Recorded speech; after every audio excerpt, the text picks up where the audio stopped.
नमस्कार स्टूडेंट्स। आज हम अध्ययन करेंगे पूर्ति के बारे में। सप्लाई क्या है? तो पूर्ति का अर्थ है, मीनिंग ऑफ सप्लाई। तो पूर्ति की मात्रा से अभिप्राय यह है कि किसी वस्तु की उस मात्रा से है, यानी पूर्ति का अभिप्राय है उस मात्रा से है जो कि विक्रेता एक विशेष कीमत पर बेचते हैं। पूर्ति से अभिप्राय किसी वस्तु की उन विभिन्न मात्राओं से है जिन्हें विक्रेता विभिन्न कीमतों पर बेचने के लिए इच्छुक होते हैं। यानी विक्रेता क्या होते हैं? बेचने के लिए क्या होते हैं? इच्छुक होते हैं बेचने के लिए।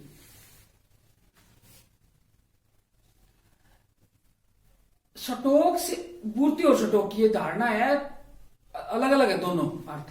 स्टॉक से अभिप्राय किसी वस्तु की उस कुल उत्पादन से है, और पूर्ति जो बेचने को इच्छुक है, और कुल स्टॉक का ही भाग है पूर्ति, यानी स्टॉक में पूर्ति निहित है। जो उत्पादक के पास बिक्री के लिए उपलब्ध होता है स्टॉक है, परंतु उत्पादक उसे बाजार में प्रचलित कीमत पर बेचने के लिए इच्छुक हो भी सकता है, पूरे स्टॉक को नहीं भी हो सकता है। और पूर्ति बेचने के लिए इच्छुक होता है, विक्रेता जो बाजार में बेचने का इच्छुक होता है।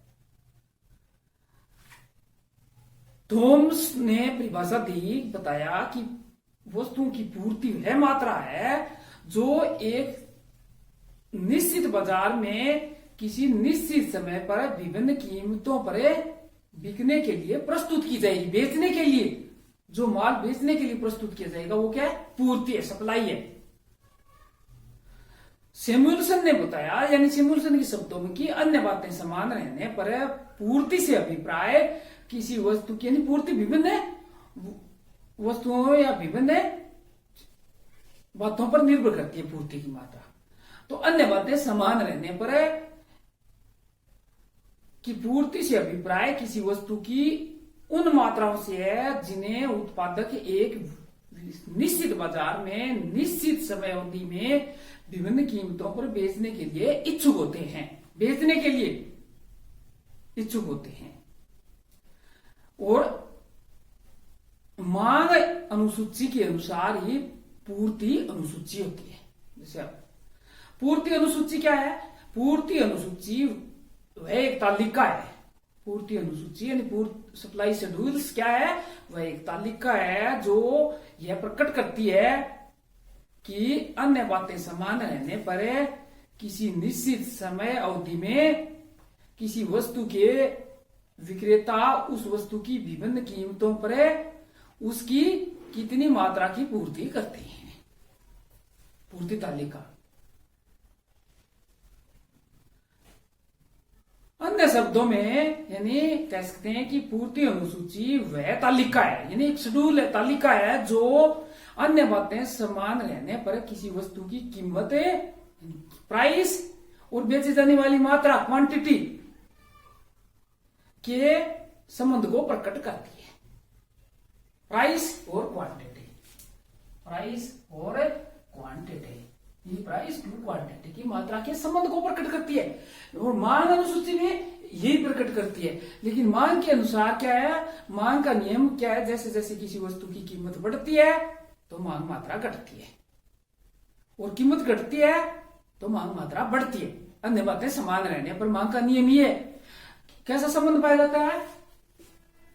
मांग के नियम में इनवर्स रिलेशन पाया जाता है इन दोनों में, और पूर्ति में, सप्लाई में पॉजिटिव रिलेशन पाया जाता है। ये बात ध्यान रखने लायक है इसमें कि मांग का वक्र का ढाल कैसा होता है? ऋणात्मक, हमने पढ़ा है, और पूर्ति वक्र का ढाल धनात्मक होता है। ये ध्यान रखने लायक बात है कि जैसे जैसे कीमतें बढ़ती जाती है तो उस वस्तु की पूर्ति भी बढ़ती जाती है। जैसे सप्लायर्स उसकी वस्तु की क्या होती है? पूर्ति बढ़ा देते हैं कीमतें बढ़ने पर। जैसे दूध अगर 40 रुपये प्रति केजी है और 1 केजी की मांग की जाती है, अगर यानी 1 kg की सप्लाई की जाती है, और अगर 50 रुपये हो जाए तो ज्यादा सप्लाई की जाएगी। ये पूर्तिगत यानी पॉजिटिव रिलेशन है। अब मांग वक्र के अनुसार, यानी हमने पहले पढ़ा कि मांग अनुसूची क्या थी, और अब है पूर्ति अनुसूची। पूर्ति अनुसूची क्या है? पूर्ति अनुसूची भी दो प्रकार की होती है, व्यक्तिगत पूर्ति अनुसूची और बाजार अनुसूची। व्यक्तिगत अनुसूची कौन सी? पूर्ति अनुसूची। दो प्रकार की, व्यक्तिगत अनुसूची, व्यक्तिगत पूर्ति अनुसूची, और बाजार पूर्ति अनुसूची।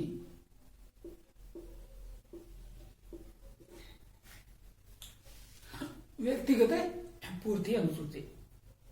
व्यक्तिगत पूर्ति अनुसूची वह तालिका है जो कि किसी वस्तु की उन मात्राओं को प्रकट करती है, क्वांटिटी को प्रकट करती है, जिसकी एक उत्पादक एक निश्चित समय में सभी संभव कीमतों पर पूर्ति करेगा व्यक्ति।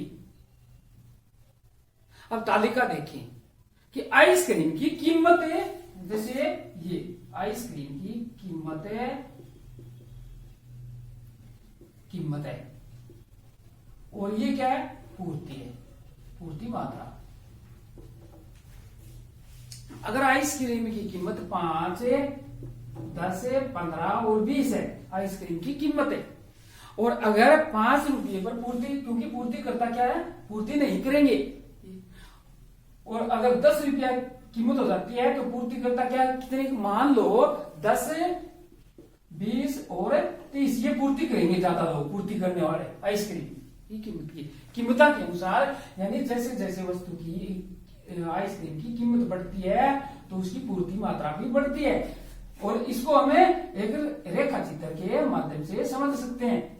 ये क्वांटिटी है, ये 0x है जिसको क्वांटिटी ली गई है, और ये 0y है जहां कीमत ली गई है, ये क्वांटिटी है। अब 5 रुपये, ये यहां क्या ली गई है?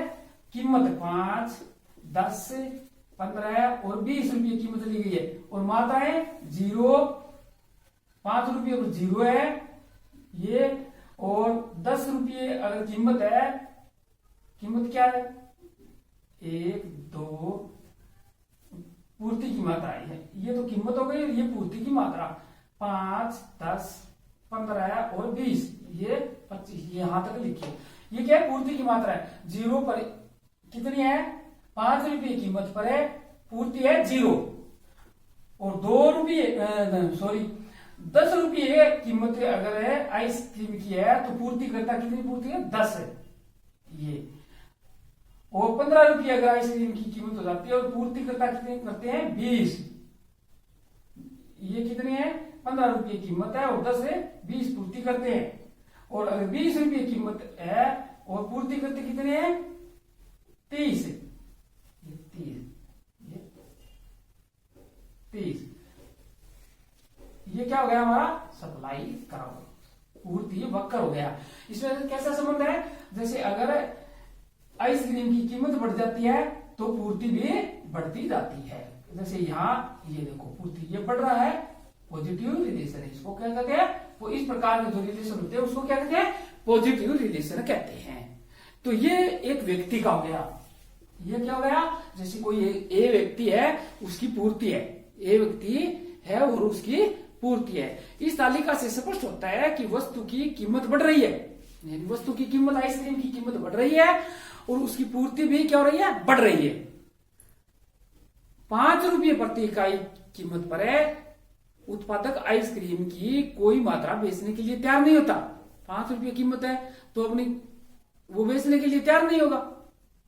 जब कीमत 10 रुपये है तो आइसक्रीम की पूर्ति 10 इकाइयां करता है, 10 इकाइयां करता है, पूर्ति करेगा बेचने वाला, क्योंकि कम कीमत पर कम करेगा। इसी प्रकार कीमत 20 रुपये होने पर आइसक्रीम की पूर्ति बढ़कर भी 30 इकाइयां हो जाती है।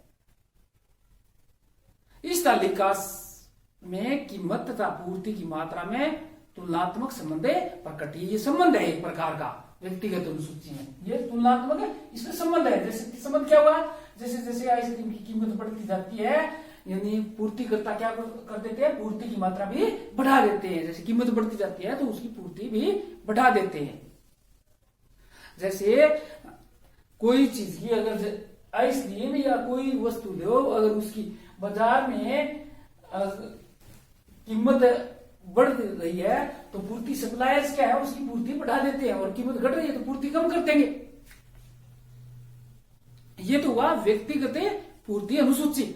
और इसके अलावा दूसरा होता है बाजार पूर्ति अनुसूची। ये क्या होता है, बाजार पूर्ति अनुसूची वह तालिका है जो कि किसी प्रकार की सभी विक्रेता, यानी बाजार में सभी विक्रेताओं द्वारा एक निश्चित समय में विभिन्न कीमतों पर बेची जाने वाली कुल मात्रा के योग को प्रकट करती है। जैसे ए नाम का कोई व्यक्ति है, फिर बी नाम का कोई व्यक्ति है, इन दोनों के जोड़ को क्या कहते हैं, बाजार की पूर्ति। 2 है तो 2, 3 है 3, इन सबके इनको जोड़ को क्या कहते हैं, बाजार पूर्ति अनुसूची। जैसे ये ए व्यक्ति करता है पूर्ति, और अब दूसरा का मान लो कोई इसी कीमत पर दूसरी पूर्ति करता है, और इन दोनों के जोड़ को कर देते हैं तो बाजार पूर्ति अनुसूची बन जाती है। ये ए व्यक्ति की पूर्ति है मान लो। अब बी व्यक्ति की पूर्ति है, बी व्यक्ति इसी कीमत पर कितने, बी ना कोई फर्म या व्यक्ति जैसे 5 जीरो करता है, कोई पूर्ति 5 कर देता है, और 10 इकाइयां और 20 इकाइयां कर देता है, 10 और 20 इकाइयां पूर्ति कर देता है। तो अब मार्केट ये तो व्यक्तिगत हो गई ए और बी की मान लो, और बाजार पूर्ति अनुसूची कहेंगे, बाजार पूर्ति अनुसूची।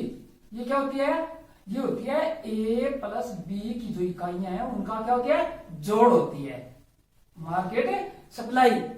इसे जैसे इनका जोड़ करेंगे तो 0, 15, 30 और 50, ये क्या हो गया, पूर्ति के नियम के अनुसार भी क्या हो जाता है, बाजार पूर्ति अनुसूची वक्र बन जाता है।